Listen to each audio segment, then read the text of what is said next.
The Maxwell equation. I will first start to frame the electromagnetic wave equation from the Maxwell equation. The solutions of the wave equation will be discussed on the basis of generalized theory of eigenvalue and eigenfunctions. However, the topic will continue to the next part of the lecture. So, let's start. Equation 1 is resulted right from the Faraday's law. It states that a time-varying magnetic flux can produce a time-varying electric field which circulates around the magnetic flux. The negative sign preceding the time-varying magnetic flux is from the Lenz's law. That states all about the conservation of energy.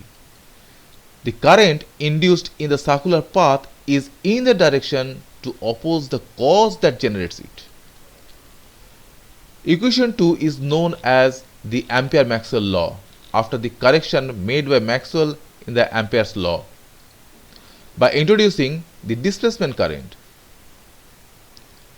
The displacement current comes from the continuity equation, which states that as long as there is a time-varying charge in a volume, there will be a trace of current over the space distributed around the volume. It is that displacement current that is resulted from the displacement of positive and negative charges in a dielectric exposed under a time-varying electric field. Due to absence of free electrons, conduction current cannot flow through the dielectric, but oscillation of the bound charges caused by the external time-varying electric field induces current in agreement with the continuity equation. This explains the reason behind blocking of DC current by capacitor while allowing the ACs. Equation 3 comes from the Gauss law, and equation 4 explains the unavailability of the magnetic monopole. These equations hold only for free space because equations 1 to 4 do not include any information about the medium made of some material. It is equation 5 that include information about the type of material composing a medium, and that information is within this permittivity and the permeability. And since the permittivity and the permeability is used for the free space, therefore this entire equation holds for the free space only. In this slide, I did nothing but included this relative permittivity and permeability, which signifies that right now these equations are applicable for a particular material other than the free space. The wave equation. From here, I will demonstrate the formation of wave equation from the Maxwell equation. From equation 1, 2 and 5, we can conclude that if there exists a time-varying magnetic field, because this magnetic flux, if we replace from equation 5 by this magnetic field term, so this equation 1 will be in terms of magnetic field. So if there is a time-varying magnetic field, so that will produce a time-varying electric field, and that electric field will curl around, or curl means this is the space derivative, and the space derivative when it is represented by a curl, that represents the circulation of the vector. That means the time-varying electric field will circulate around the time-varying magnetic field. And from this Ampere-Maxwell law, we can conclude that if there exists a time-varying electric field similar to the previous one, the D can also be replaced from equation 5, and this equation will be in terms of the electric field. And one can conclude that if there exists a time-varying electric field, the time-varying magnetic field will be produced, which also will circulate around the electric field. That means, as a whole, the picture is that suppose there is a time-varying magnetic field which is producing a time-varying electric field that is circulating around that magnetic field. Now this electric field, since it is time-varying, that electric field will also produce a time varying magnetic field which will circulate around that electric field. That means the circulation and the time of the electric and magnetic field will be different. The circulation of the electric field will be at different space and different time in respect to the circulation of the magnetic field.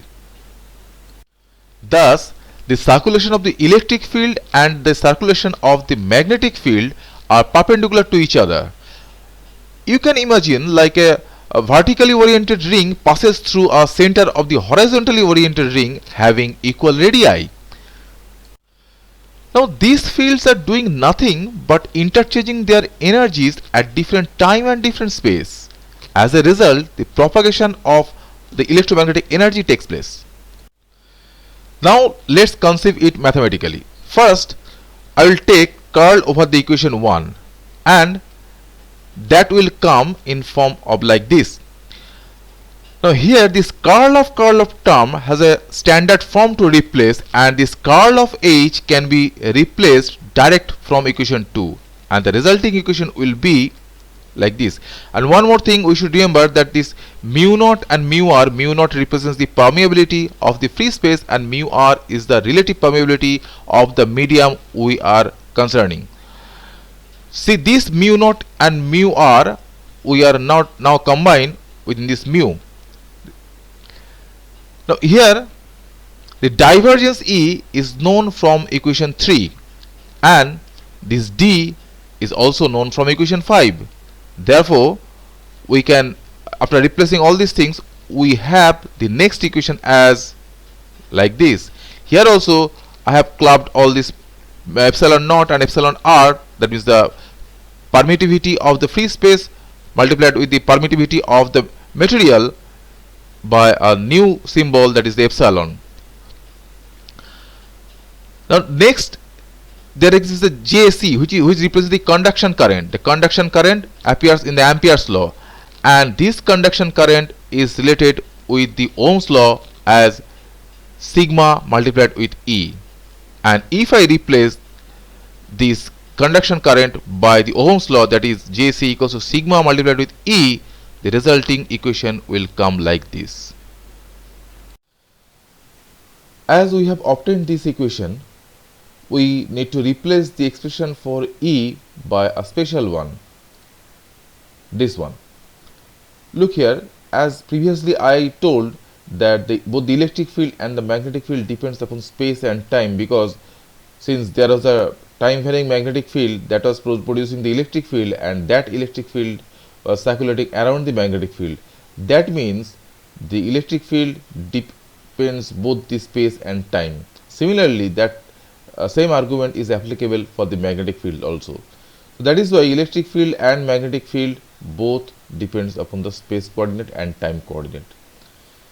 However, the space coordinate part or dependency upon the time can be represented by this e to the power j omega t, where Es is only space dependent part, like this.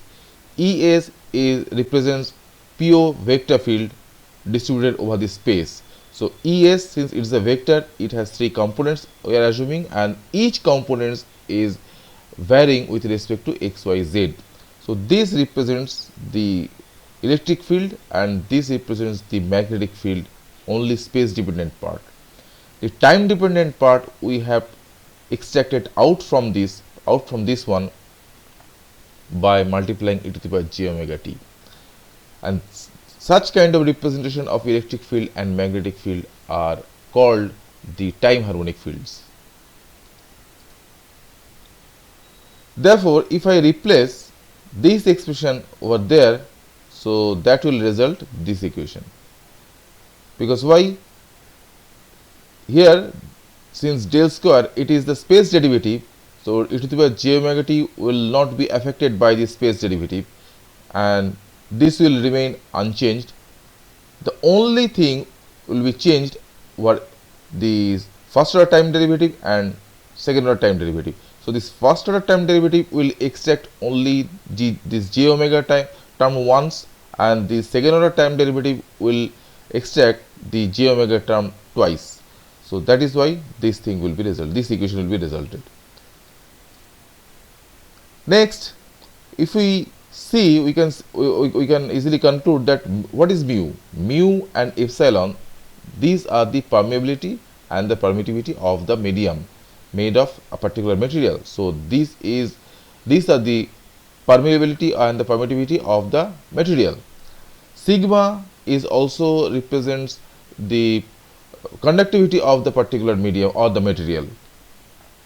Omega, which is the frequency of the electromagnetic wave, that is also constant, because we know that when an electromagnetic wave incidents from one medium to another medium, it is the velocity and wavelength that change, but the frequency remains constant. So that is why this entire expression is going to be a constant, and that constant I have considered as gamma square, and that is called the propagation constant.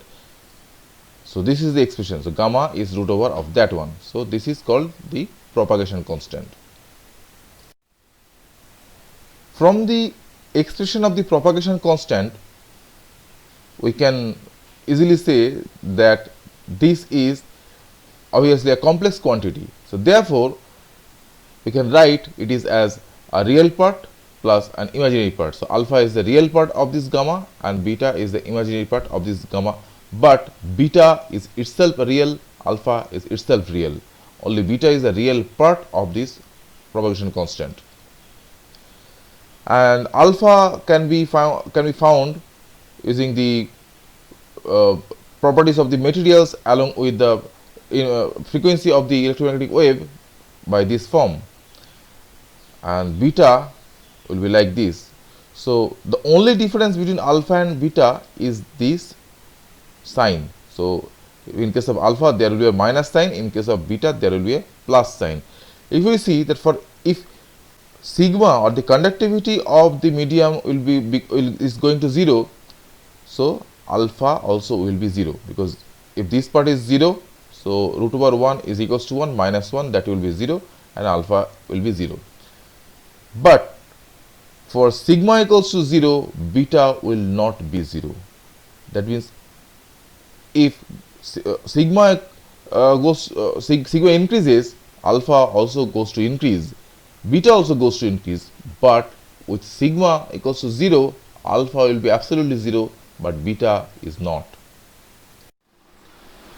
Other than this expression of the gamma, or rather the gamma itself, another notation can also be used in place of gamma, and that is this one, where k naught represents the wave number in free space, which is equals to 2 pi by lambda naught, and that is also equals to omega naught by c naught, where lambda naught, omega naught, c naught represents the wavelength, this is the velocity, and this is the frequency of the electromagnetic wave in free space. Although the omega what I have used over here, that also represents the frequency of the electromagnetic wave in free space, because if I consider that an electromagnetic wave is coming from the free space and incidence on any other medium, we know that omega is not going to be changed. So that is why we may consider omega is equals to omega naught. So we can people generally can also replace this gamma square by this expression also.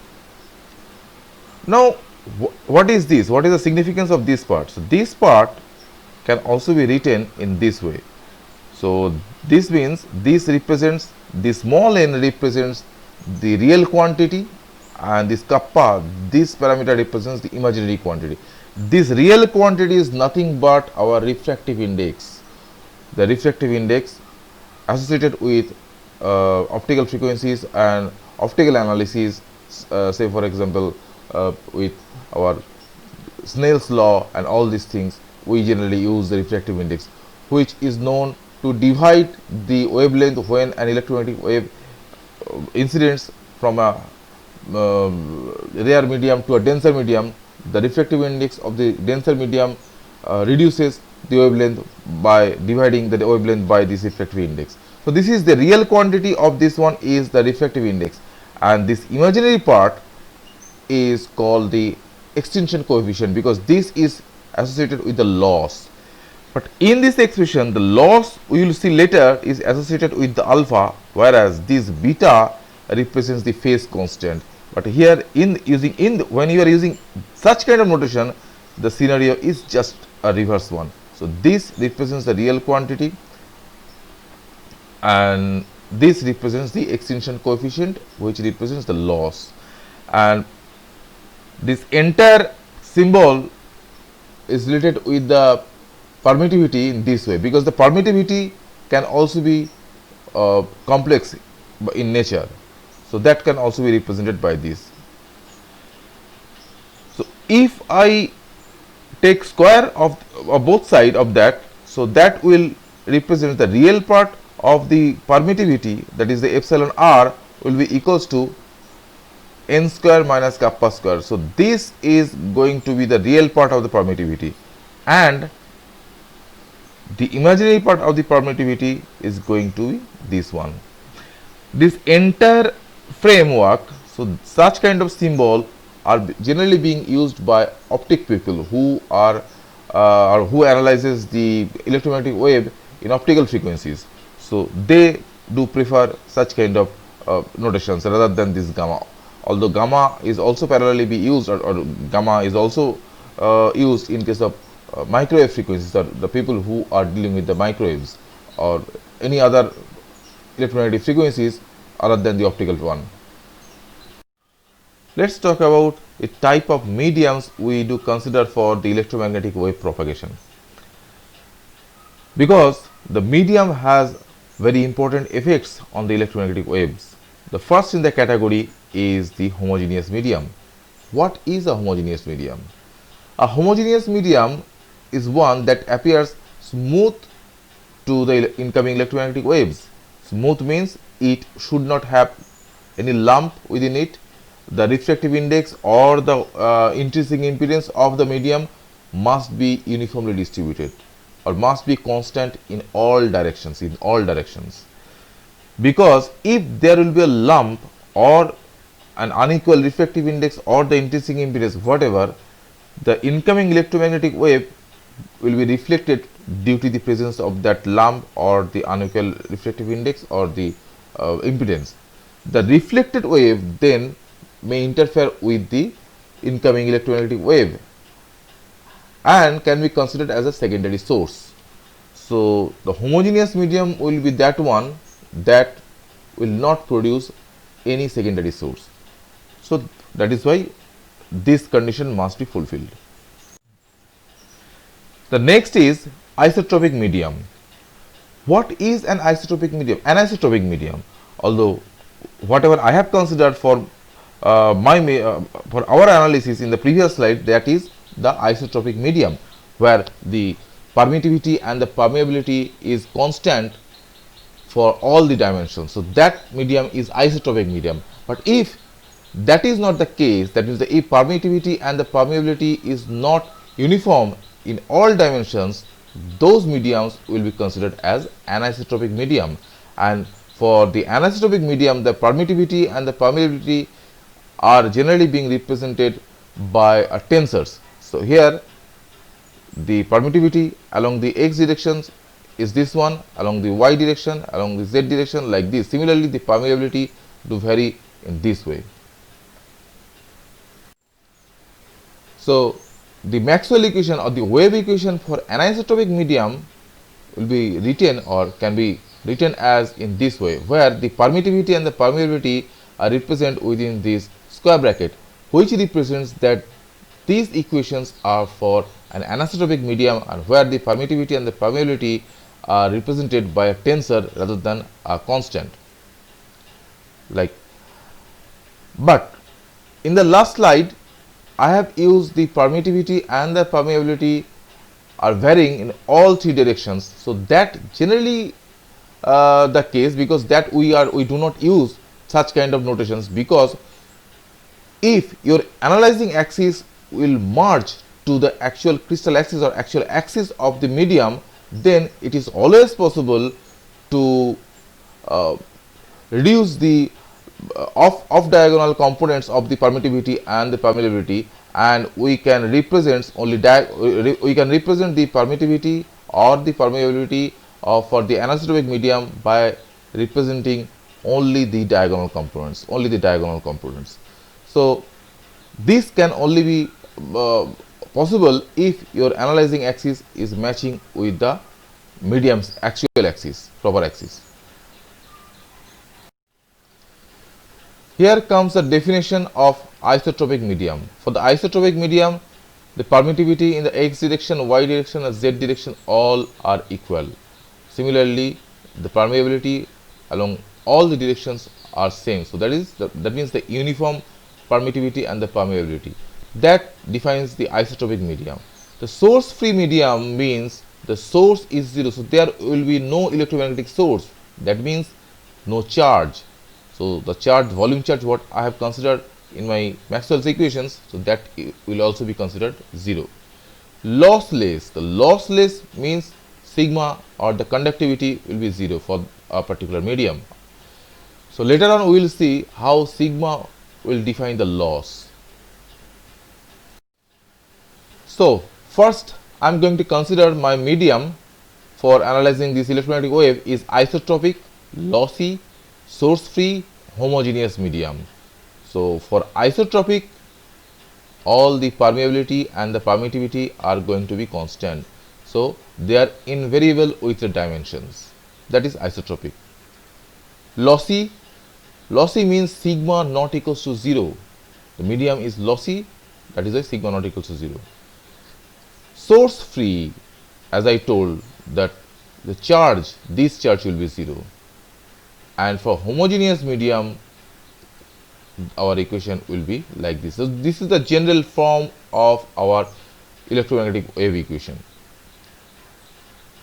And if I replace this gamma by the other notation which are being used for optics, so then that thing will come like this.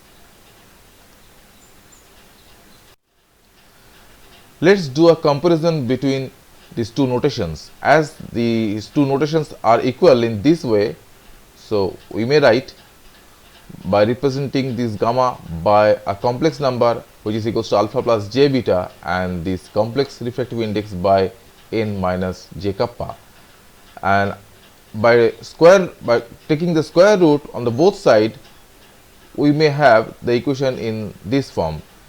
Since there is a minus sign, that root over of the minus will produce 1j and that gets multiplied with this alpha and j beta and it will produce this expression.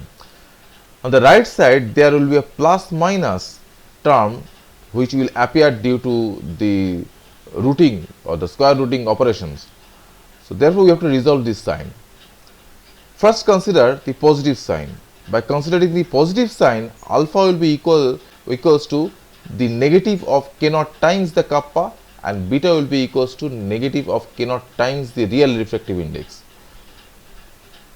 But this alpha, if we consider with respect to the nature of the wave, alpha represents the loss and beta represents the phase constant.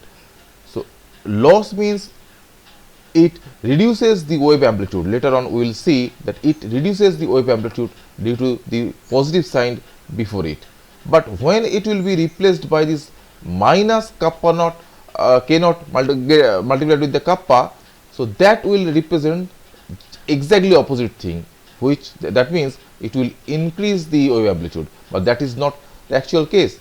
Actual case is that it the loss should reduce the wave amplitude. Similarly, this expression also. Now here, if I consider minus of that or the negative sign, if I consider, so alpha will come in positive sign and beta also come in positive sign. So beta equals to k naught times the real refractive index. So this expression is the right expression. So we have to consider the negative one.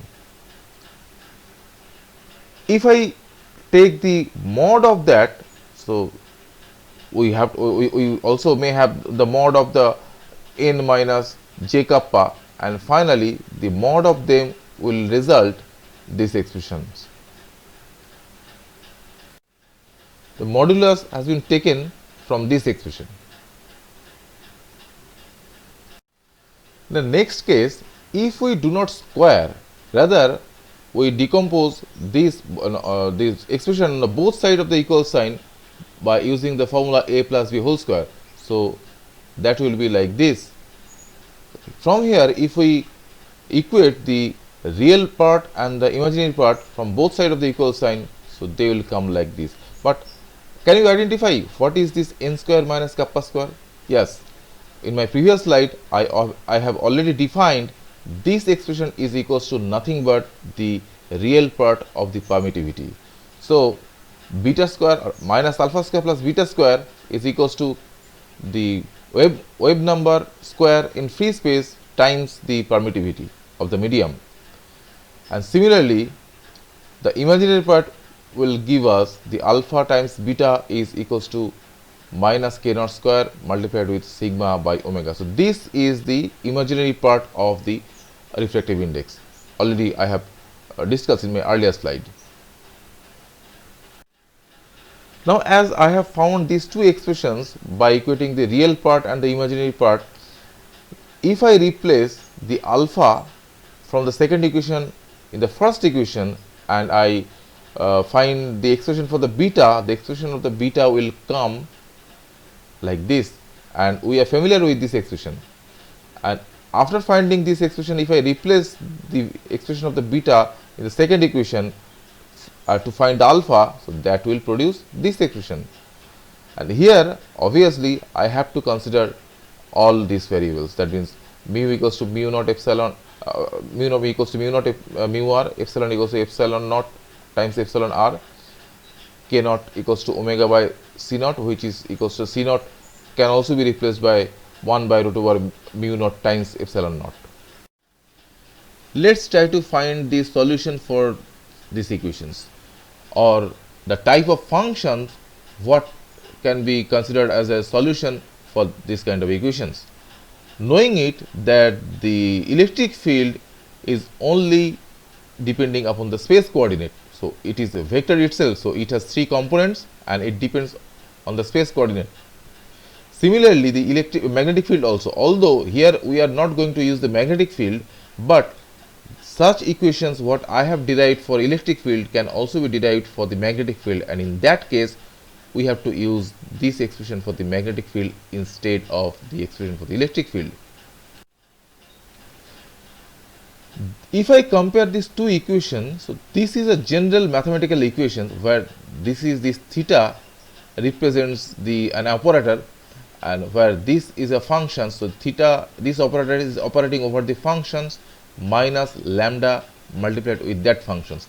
So basically if I take this part on the right side of this equal sign, so this equation tells us that by operating theta over a functions, the resulting equation is the function itself taking a constant out from the function. So the operation of the theta over a function is nothing but extracting of this lambda or this parameter.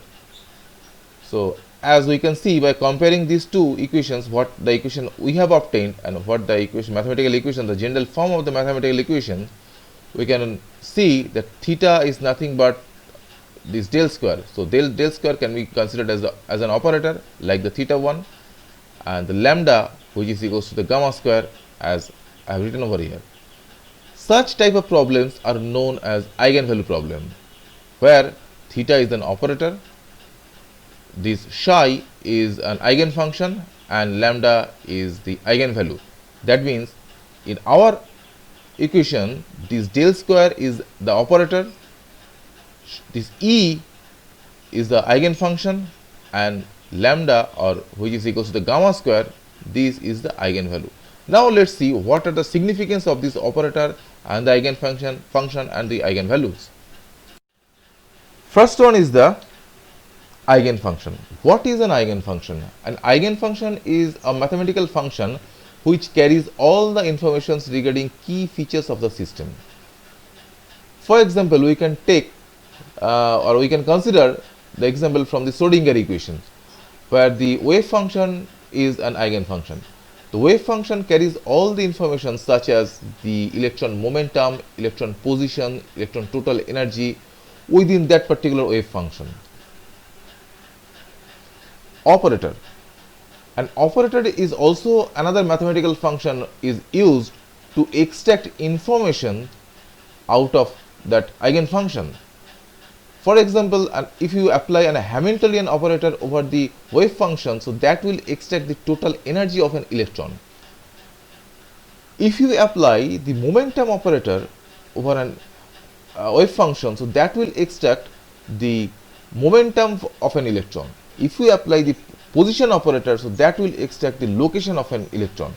So these are the purpose of the operator. So operator, the eigenfunction contains all the information within it. So operator extract those information from the eigenfunction. Eigenvalue. Eigenvalues are the basically replies from the operator, or the values what the operator is extracting, that is the eigenvalues. So if we consider or if we compare the case with our situation or our formulations, so we can identify the eigenfunction is the electric field itself. This electric field is somewhere here due to the presence of a charge some any other where, because this is the source, and due to the source the electric field is produced, and we are considering the medium to exist at this position but not in this position. Since we are considering the homogeneous medium, that homogeneous medium is not containing any source, so the homogeneous medium do exist at this position, but the electric field which is flowing or which is propagating through the medium or the homogeneous medium is due to the charge distribution some other where not included within the homogeneous medium. Let's see what our operator is doing with our eigenfunction. Here I have written this expression just one step before the replacement of the electric field by its harmonic expressions or time harmonic expressions. So here this first order time derivative and the second order time derivative exist. This del square or our operator is nothing but the space derivative, where these two are time derivatives, and this expression includes the source term, because although our analysis is without the source, that means the source free medium, but in order to make this analysis general, I have considered the source term. So what is our operator, or what is telling? This del square represents the distribution of the electric field over the space coordinate, but when it is operated over the electric field, that is also equivalently is telling the time distribution of the electric field also. That means the operation or the distribution of the electric field over the space is equivalent to the time rate of change of electric field and how fast it is being changed. So that is the operator all about. So that means this operator is speaking all about the both the time, space and time variation of the electric field.